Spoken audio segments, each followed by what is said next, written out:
nationale et internationale bi déplacé wu pour conférence de presse bi nga xamante ni moom la ñu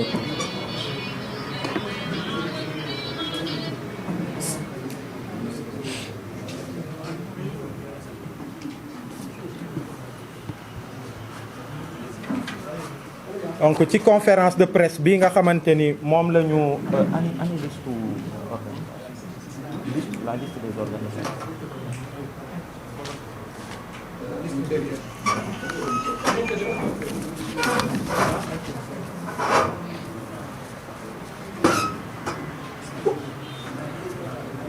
Donc je disais ci conférence de presse bi nga xamante ni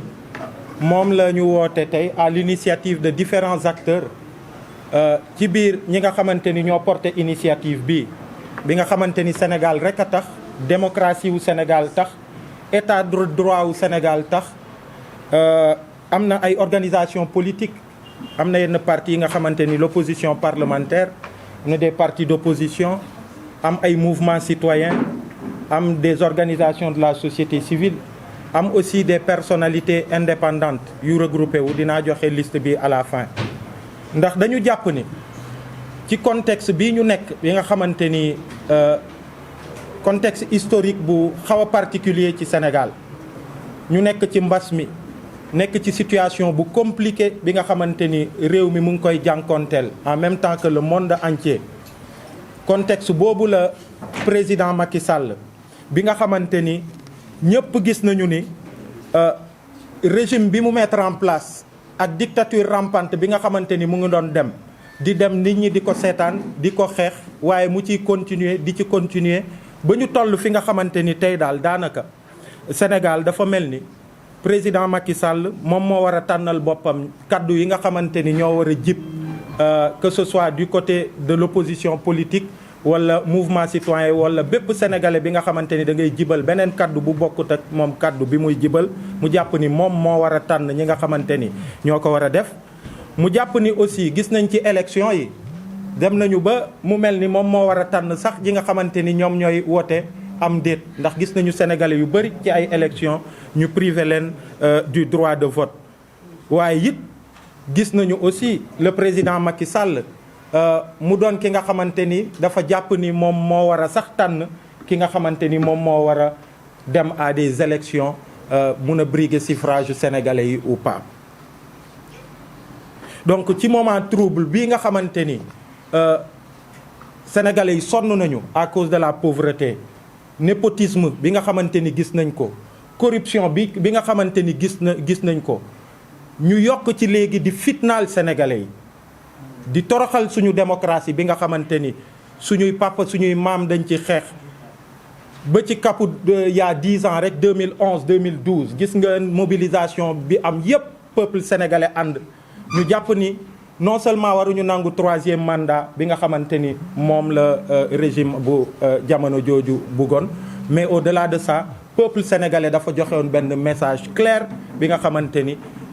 dafa won en tout cas pouvoir à l'époque ni neneen lañ bëgg ñu diriger ñu. donc état de droit boobu ak espoiru nation boobu nga xamante ni moom moo jib en 2011 ba 2012 mu am alternance ñu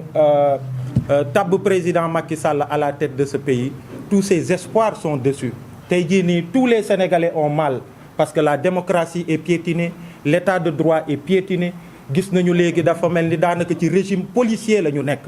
tous les Sénégalais yi nga xamante ni ñu ngi bëgg jibal yeneen kaddu ñu ngi bëggu liberté d'expression pour que ñu am seen kaddu ci réew mi ni muy doxee opposants yi ñu mën a opposer comme ni mu waree dans toute démocratie. gis nañu tey jii ni régime bi ni mu ko salfaañee gis nañu traque bi nga xamante ni tàmbali na ñu di ko def opposants yi di leen xoqatal mouvement citoyen yi ba ñu ñëw tey jii ni ci benn dossier bi nga xamante ni dafa opposé 2 citoyens sénégalais muy Adji Sarr ak l'honorable député Ousmane Sonko bi nga xamante ni leader politique de l'opposition la ñu gis nguur gi ni mu ci duggee jàpp suñu justice bi jàpp suñuy force de l'ordre buggu leen utiliser pour faagaagal leader politique pour faire en sorte que un leader politique bi nga xamante ni jàpp na ni bokk na ci yeneen leader yi nga xamante ni menace lañu pour moom que nan lay def pour que mu isoler ko du jeu démocratique. Donc gis nañu li ci xew gis nañu fi mu tàmbale dans les procédures gis nañu bu ñu jógee ci loolu cette volonté manifeste de décapiter non seulement benn parti d'opposition mais fexe ba yeneen baat yiy jib autour jéem a dagg bopp yi yëpp jéem a xoqatal sénégalais yi mettre tous les sénégalais sur écoute, en tout cas toutes ces voix là di jàpp nit ñi di tëj nekk dans des procédures inquisitoires nekk dans des arrestations préventives yi nga xamante ni teguñu ko fenn di jàpp ay citoyens sénégalais tëj leen ba pare di wër yan motif la ñu leen di coller. Gis nañ fi ñëpp ñu fi jàpp à Dakar en Casamance soxna yi ñu jàpp dans les conditions yu ñu leen gis jeunes yi ñu jàpp ñenn ñi di leen torturer ba ci information bi mujj suñu frère Guy Marius Sagna bi nga xamante ni ba ci biir prison bi daanaka ñu ngi koy xoqatal di ko isoler di ko humilier simmi ko dugal ko ci cellule punitive juste parce que dafa dénoncer les conditions de détention dans des chambres yi nga xamante ni 150 personnes ñoo fa 130 personnes ñoo fa war a nekk ñu dugal fa 150 personnes. Donc gis ngeen li xew tey viol continuer gaañi damay jeexal rek parce que fa laa waroon jeexale je comprends et nous comprenons très bien état d'esprit bi nga xamante ni moom la Fallou mi am tey ñu ngi koy comprendre parce que tey Sénégal ñëpp am naqar xol yëpp a ngi baax tey xol yi yëpp a ngi baax tey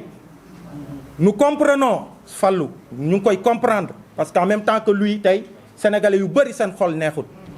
ñu ngi ko bëgg fajal seen bopp léegi moo tax ma ni yëf yi tàmbali na tey dina wëy vendredi étape la ci une longue lutte pour que suñu acquis démocratique yi ñu sauver ko loolu laa amoon li may wax au nom de tout le groupe may rappeler que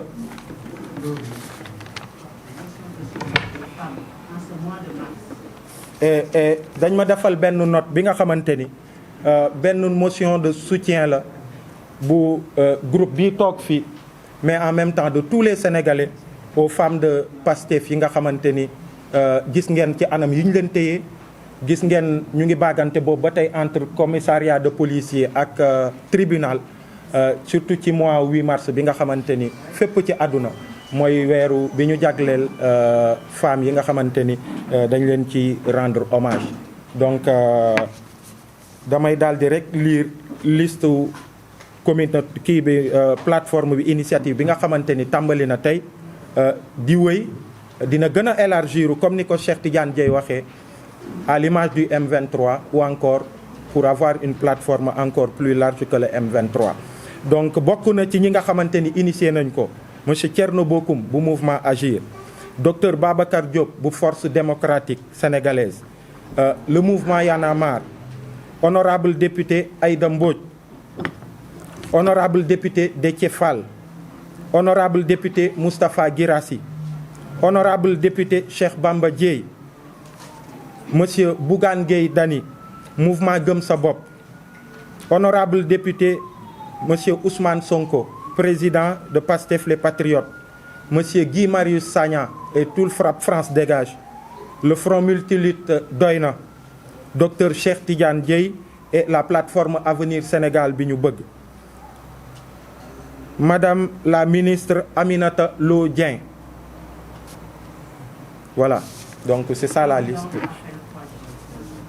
Présidente appelle 3J, et puis il y a aussi le mouvement Ñoo Lank ici qui est représenté par des concitoyens à nous. Merci beaucoup. Jërë ngeen jëf. Thierno Alassane Sall entre autres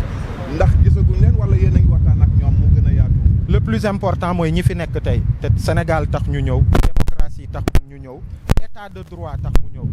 Loolu moo ëpp solo. Voilà, après ñi ñëw ak ñi ñëwul ils viendront, mais pour l'instant ñi fi nekk Sénégal a tax ñu nekk fi, et puis c'est bëri na ñi fi nekk, am na ay mouvement citoyen, am na ay partis politiques, am na lépp, donc voilà. Très bien, d'accord. Juste une question, pourquoi vendredi comme ni ko waa ji doon allo ci biir léegi di wax pourquoi ngeen choisir vendredi alors que mbir mi tey jii la xew Dakar daal di yëngatu. mais nee nañu mbir yi tàmbali na tey voilà xale yi ñu ngi manifester mais vendredi date la bi nga xamante ni annoncé woon nañ ko ginnaaw suba la dañ koy maintenir mais yëf yi tàmbali na tey wax nañ ko clairement. dafa am préparation bu ngeen di def derrière moo tax ngeen choisir vendredi au lieu d'aujourd'hui mercredi au lieu de demain jeudi. non amul au lieu de parce que mbir yi tàmbali na tey wax naa la ko waaye dina jëm vendredi jëm après vendredi xeex bi day soog a tàmbali incha allah. ci libération wu Ousmane Sonko lay tënku. libération wu bépp prisonnier yi nga xamante ni Macky Sall mu ngi leen téye ci prison yi ci garde à vue commissariat yi te tegu ko fenn. c'est pour manifester pour suñu démocratie état de droit bi nga xamante ni ñun ñëpp xeex nañu ko boobu ba tey suñuy mag ñu xeexoon ba bàyyee ñu Sénégal ñu depuis 10 ans ñu ngi ciy xeex acquis démocratique yi nga xamante ni amoon nañ ko gis nañ ni Macky Sall salfaañe na leen loolu moo waral ñëpp di jug booloo pour que lii ñu xeex ko mu dàq.